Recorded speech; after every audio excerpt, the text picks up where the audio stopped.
nothing that makes me happier than finding out that like someone has like a private TikTok account where I'm like, oh, so you are on the app, or they're like, yeah, but like just me and my friends. I'm like, perfect. Like I don't want to know the account. I don't, just like enjoy. I like people having things for themselves. Reece, welcome to POVz. Thanks. I'm so happy you're here. Me too. I think people would love to know that I met you on a street corner. Yeah. As we were waiting for our Ubers, or our rides. It was a beautiful moment. I walked up to you. I was like, Reece, I'm a huge fan. Let's be friends. Yeah, it's pretty simple. I'm a simple guy. And Someone's like, yeah, someone knows my name. I'm like, oh, okay, cool. But yeah, I love it. Wonderful. Today, I want to ask you a bunch of questions, but I want to dive in with one off the bat. Is fame it? No.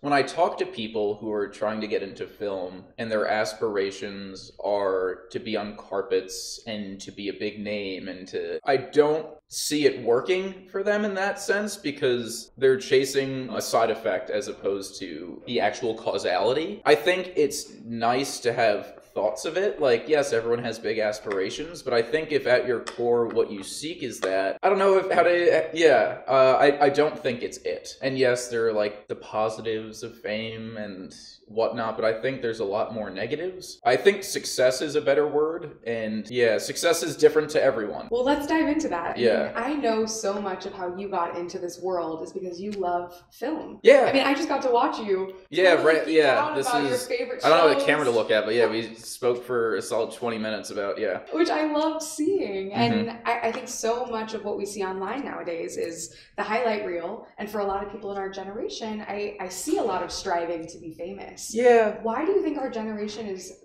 potentially obsessed with wanting to be someone or be an influencer or be famous? I don't know. It can be boiled down to a lot of things. Like for me specifically, like I like what I'm doing now, but I also loved when I was starting out just making videos about getting coffee for people and like taking out the trash. But it's interesting. I think we live in a time where social media allows for this kind of meritocracy where everyone has equal, or I shouldn't say everyone, but like a lot of people, if you have a smartphone, you have an equal point of entry. And then it just goes into the algorithm and then it's, you can, shoot up from there, as opposed to like 10, 20 years ago where you needed a lot more resources behind you. And you still do, but it's a little bit different now. I think it is a good thing because then you see great stories of people, who are able to rise through the ranks. Like, it's wonderful to see. But it is, there is this weird thing where it feels as though everyone is striving to be noticed. But, like, I think double-edged sword. Like, it's nice to be noticed, and I think it's nice when people are just sharing their art.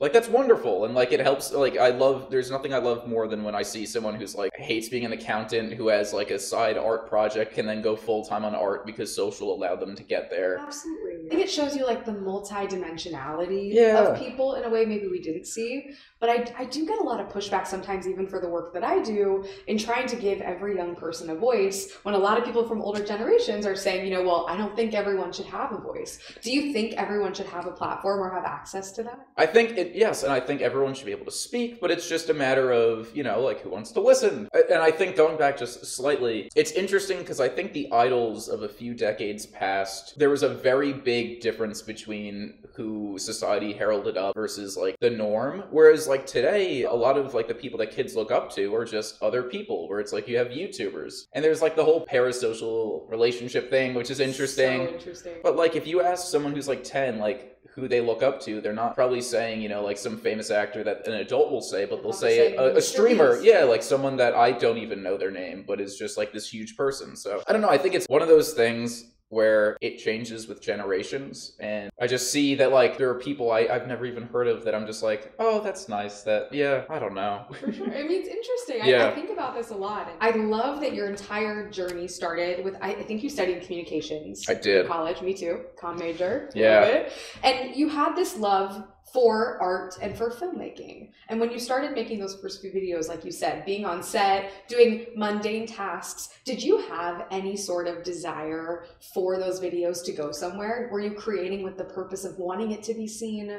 What was that like? So, yes, I think I had this conversation this morning with a friend of mine where I'm a very big believer in art, or not even art, but just any sort of media makes a difference when it's seen. I definitely believe in people creating just for themselves. Like, that's very important. Like, with me, I didn't know this was a job. And, like, I didn't know that and, like, a lot of people don't know that you don't have to be an actor, you don't have to be a director, you don't have to be a writer, you don't have to be a producer, and a lot of people don't even know what a producer does to be in film. So I wanted the videos to do well, because I wanted to show people that, like, hey, this is how you start out. Like, hey, you don't have to have, like, a famous last name to go somewhere. So yes, like, no, my goal wasn't for me to be, like, it was more so just I wanted people to realize that there are other ways to get involved in film, and there are other ways to contribute. There's a reason that credits in movies go on for 10 minutes. It takes more than 4 people to make something. And I don't even know if I know what a producer does on set. So it changes with TV and film, and like, and if you're doing scripted versus it's such a different thing. But yeah, that was the whole goal. I wanted film to feel approachable and not like this otherworldly thing, which is what I think it often is. And like, a lot of what I do is like this weird push and pull between we want it to be traditional and we want it to be. That's not fair to a lot of people that love it. It's their life. Don't come from a background that, can help them get there. Absolutely. And so much of what you have created has even helped someone like me understand film better. I try. Like I'm closer to it. But now being kind of on the other side of that, right? You've blown up completely. You're on all of these amazing projects and even interviewing people on carpets. Now that you are kind of in this world, is it what you thought it would be? And is your answer still true that fame is not it, even though you're kind of experiencing some of it? I still have, it's very odd to me when someone recognizes me and I'm like, why? Like, I mean, I was one of them. No, but like, it's just, it was not the goal, but I think it still isn't it. Like, I still like creating, but no, my goal is to make, like, I love film. That's what I want to do. And if having to be associated with, like, if having to put myself out there to get something made eventually is what it takes to get there, then yes. Like, then it's good, but yeah, it was not the goal to, yeah. It's a very slippery slope, and it's something that I'm always trying to reckon with, where it's like, there are a lot of actors who then go on to be filmmakers, and it's like they're like, oh, I never liked to act, but I'm only able to now be a filmmaker because of this. I like social now, but I was never a big fan of social media before it was my job. Now I'm like in that same school where it's like I understand that doing this now allows me to maybe do something that I really want to do later. Do you feel like nowadays, in order to do what you want to do, maybe particularly in this industry, you have to have a platform? Yes and no. I mean, I see it in both sides, where it's like you see someone get hired because of like a follower account, but then you see someone who's not even on social who also gets hired. It's this weird, you get like both sides, it's 2 poles. I think it helps because I just think it's a really good way to meet people and a good way to connect, but I don't think it works for everyone. I think it's fine to not have to publicize your life or to just keep it very personal or insular with like your group. But yes, it does help, and especially in film where so much of it is just connections and so much, like, I've never had to submit a resume. Like when I was working TV like full time, it's just someone sends a text at 3 a.m. like, hey, can you start tomorrow? I'd be like, yeah,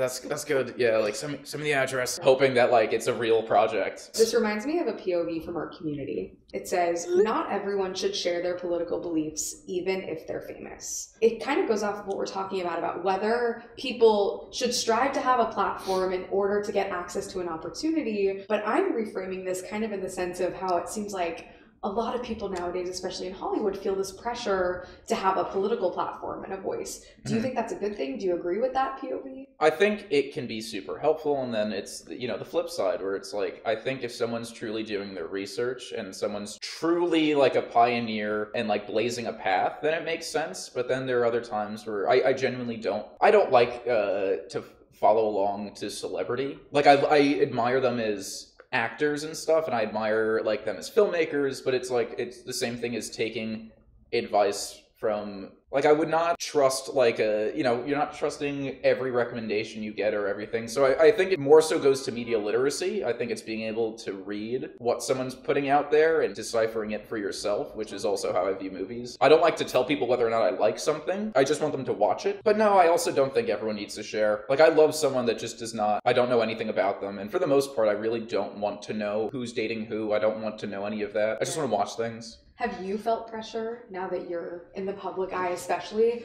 to have a voice and to take a stance on different issues? No.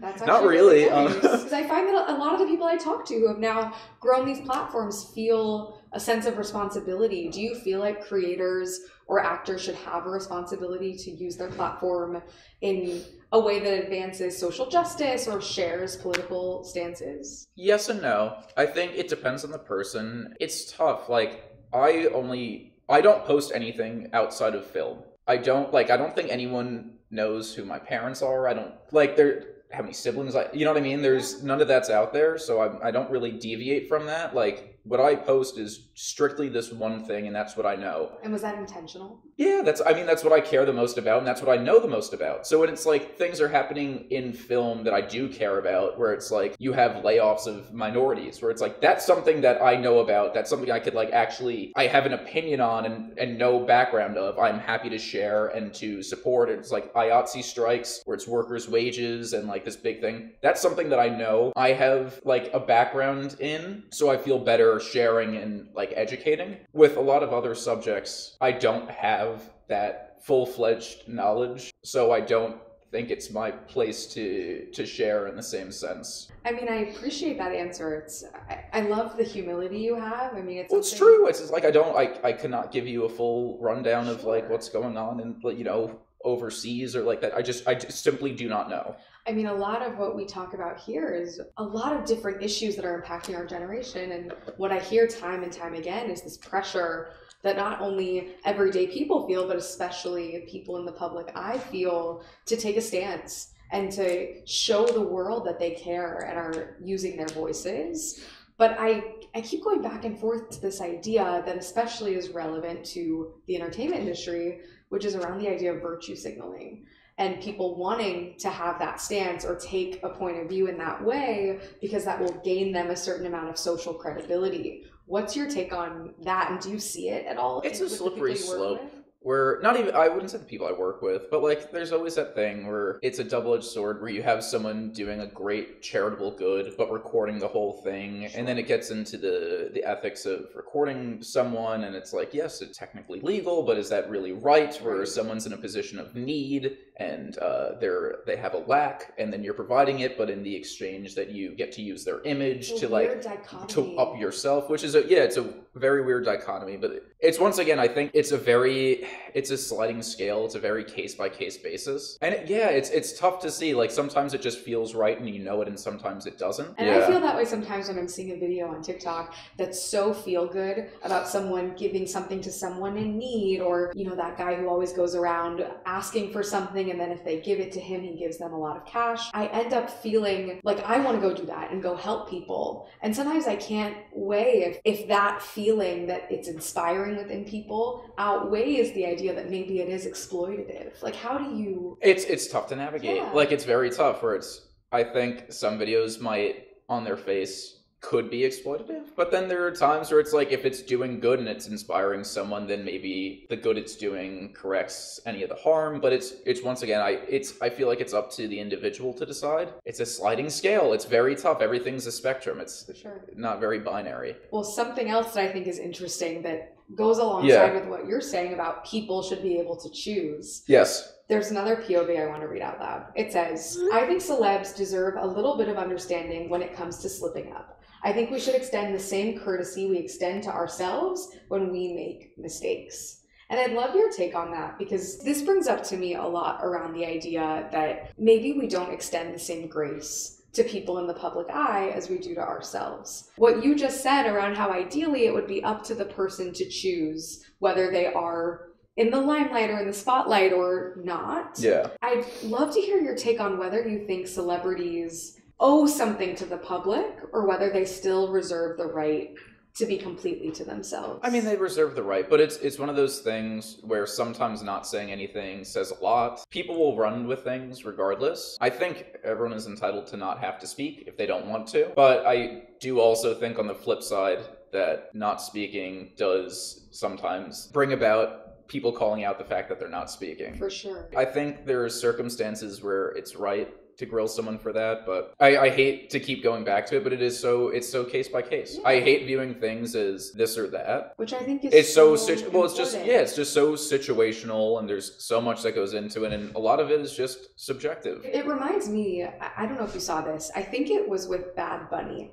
He was walking somewhere. Oh, someone smacked a phone. Yeah, and someone was trying to take a photo with him, and he really didn't want to. And it brings up this interesting question, though, around whether celebrities owe a piece of themselves to the public. I don't know. It's interesting. Has that happened to you? Like, has someone come up to you and wanted to take a picture, but maybe you weren't in the mood? And no, I mean, the only time that'll ever happen is like, and I feel so bad, is like if I'm being rushed in an event and I can't stop and say hi. You know what I mean? Like, not that happens very often, but like, it's just like, it is nice to interact with people, but I also, so much of what I do, I deal with people that have a lot of cameras on them. I do love respecting people's privacy, and I also like giving people the benefit of the doubt. Very often, if I meet someone who's a little prickly, I'm like, maybe they're having a bad day. But yeah, it's one of those things where it's tough, where I do think treating those who support you well is very important. But there is also that thing that they're a human that needs privacy, and then it goes back to, but if they chose to do this, then they know that they won't be private, and it's like it will forever just be that snake that eats itself. You'll go talking round and round in circles where you could just keep canceling out. Once again, situational. It's just such a subjective case by case thing. I think is important here. Yeah, and I love how at the end of the day, it seems like we keep going back to this idea that it is situational, but at the same time, we should extend to others maybe what we give to ourselves. And I think everyone, maybe this is my own point of view, but I think everyone to some degree deserves some sense of privacy or something that they keep to themselves. Yes, I think that is very important. But there's nothing that makes me happier than finding out that like someone has like a private TikTok account where I'm like, oh, so you are on the app, or they're like, yeah, but like just me and my friends. I'm like, perfect. Like, I don't want to know the account. I don't, just like enjoy. I like people having things for themselves. This POV is from Noah Green. It says, IDK if you can separate the art from the artist, especially when you consume the art the artist is profiting off of. I don't watch Woody Allen movies anymore. He's not a good guy. And it's like, I understand there's the thinking that, I understand both sides, because there's obviously like a movie is so many people, and sometimes there will be one bad person that's attached to it, and then it's a situational thing. Did the producers, did the casting agency know of this person and their wrongdoings beforehand? Yes. I don't want to support anything made by someone that I don't support. I mean, we could talk ourselves in circles, but it's very tough for me now to separate it. Yeah. Where if there's a filmmaker that I know is not a good person, I don't want to watch their movies. And I struggle with that too, not even just in film, but in other contexts. For me, I cringe a little bit when I'm in an Uber or a taxi and I hear like a Michael Jackson song come on. Yeah, it's just like... It's an interesting argument, because right now there's a Michael Jackson the musical. Yeah. Like, it's his music and his discography is so celebrated, but it brings up this interesting question. Like, if I go stream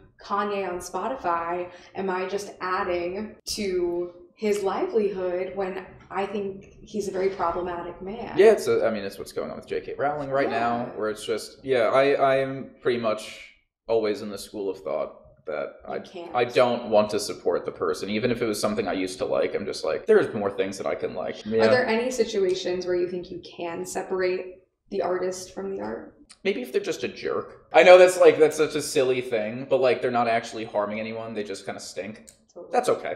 Where it's like, there's some people that are just not my favorites. But like, as long as they're not doing anything genuinely harmful, maybe they're just a prickly person, that's okay.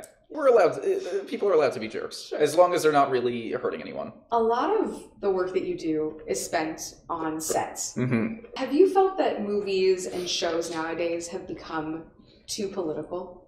I think they always have, and I think people will always view them how they want to. Like, some movies are made in like congruence with something that's going on, where it's like, for example, there's 3 or 4 different GameStop stock movies being like released soon, and that was being done as it was happening. But then you have movies that come out and then something will happen and people will put their own take on it, where it's like they could use this as like a reading on, whatever's happening at the current time. Like, art for me is very much up to the discretion of the person, like, that's watching it. Like, obviously, a filmmaker will have a message that they want to be construed with it, but once it's out there, people can think about it however they'd like. So no, I don't think necessarily it's the art. I think it's more so the person and what value they give to it. I mean, I personally agree. I think similarly to how you can't control what a reader takes away from a book because everyone has a different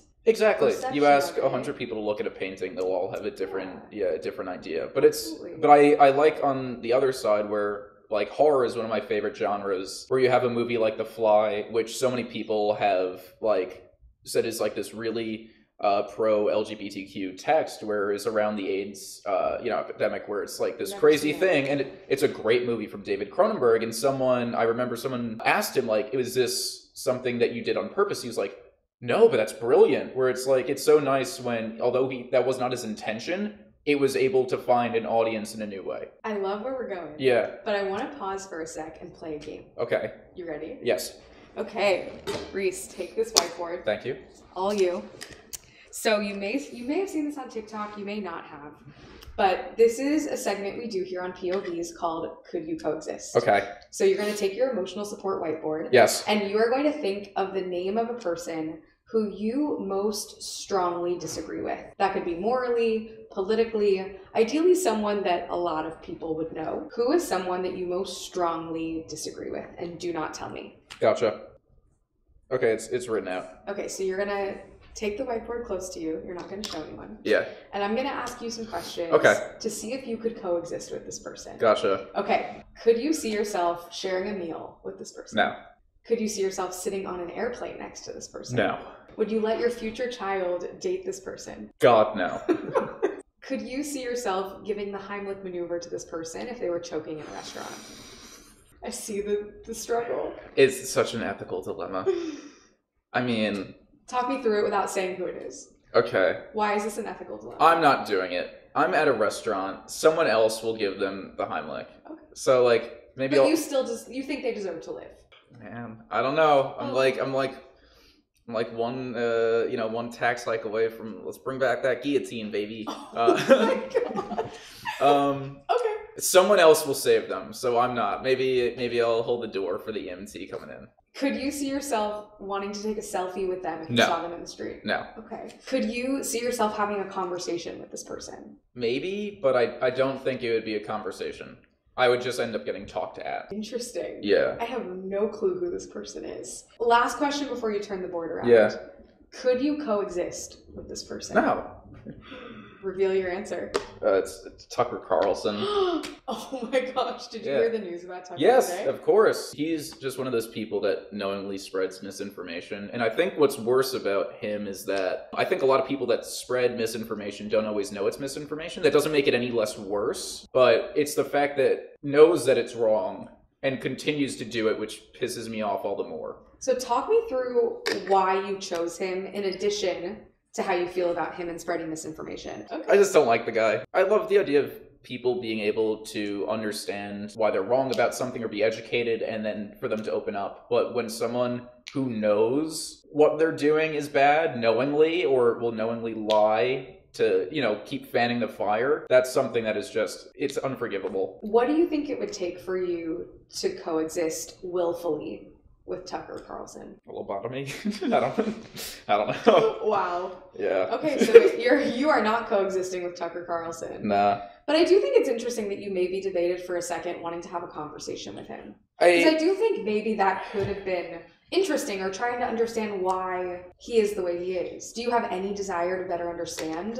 No, but it's also one of those things I think someone far more educated than myself could probably do more to maybe converse and maybe help, but no, I don't think I'm the person to do it. That's fair. Yeah, I would just get angry. We don't speak the same language. We're dealing with a different pool of facts, so how can we possibly debate? Hey, I mean, that's why we do this.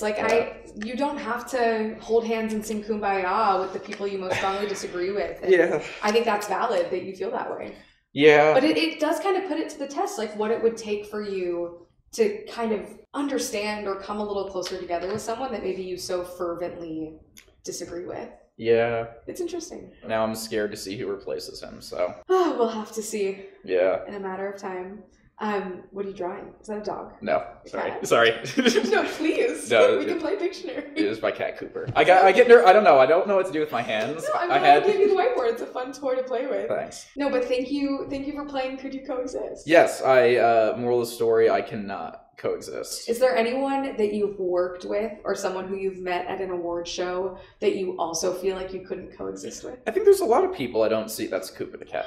I think there's a lot of people I don't see eye to eye with, and I think, but once again, I'm like, we don't have something to talk about. That doesn't mean they're a bad person or a good person or anything. Sure. Just like, there's some people I just like, I don't, there's no connection. Yeah, and it's like, it's not really upsetting. Like, it's not gonna change how I feel or anything. It's just, yeah, there's some people where I'm like, oh yeah, I don't think we have a lot in common. And obviously our whole show is about finding ways to bridge that divide. Yeah. How have you been able to navigate that with people you work with or people you come into contact with who maybe you don't see eye to eye with? I think a lot of it is, I know this is going to sound silly, but movies, TV is such a, it's like the language I definitely speak. That's the one way that regardless of the person, everyone has a favorite movie, everyone has a favorite show. In that sense, I can talk to anyone, because there's a good chance I've seen whatever they're talking about. Well, my final question for you, being in the hot seat, do you have a hot take that you can leave us with today? I